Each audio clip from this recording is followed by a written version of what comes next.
विपक्षी गठबंधन इंडिया को जब बनाया गया था तब बड़े बड़े दावे किए गए थे, लेकिन चुनाव के आते ही गठबंधन की पोल खुलने लगी है।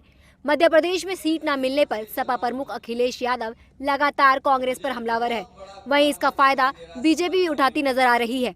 वहीं इन सबके बीच इंडिया अलायंस पर नेशनल कॉन्फ्रेंस के उपाध्यक्ष और जम्मू कश्मीर के पूर्व सीएम उमर अब्दुल्ला का बयान सामने आया है।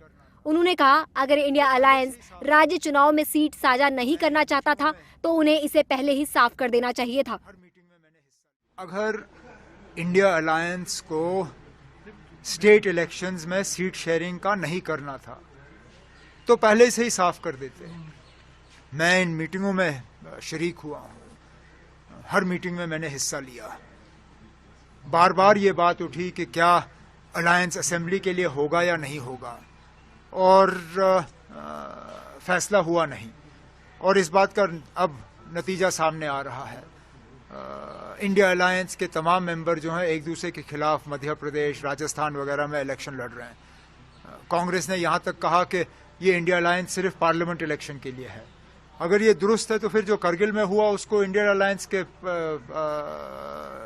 को क्रेडिट क्यों मिला? उसका तो इंडिया अलायंस से फिर कोई लेना देना नहीं था। वहीं बीजेपी ने इंडिया गठबंधन पर आरोप लगाए हैं। केंद्रीय मंत्री अनुराग ठाकुर ने कहा कि जैसे मैंने पहले भी कहा था, इंडिया गठबंधन में ना तो कोई नेता है और ना ही कोई नीति है।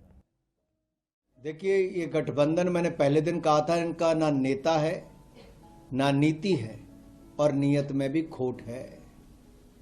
ये अधिकतर लोग इनमें से भ्रष्टाचार के गंभीर आरोपों से घिरे हुए हैं और केवल अपनी जान बचाने के लिए एक दूसरे के साथ आए हैं। इनकी जमीन तो रही नहीं, अब ये केवल जमानत पे बाहर निकले हुए नेता के इकट्ठे मिलकर आए।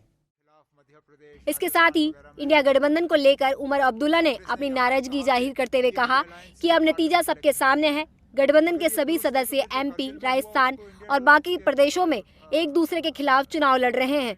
उन्होंने कहा, इंडिया अलायंस केवल संसद चुनाव के लिए है।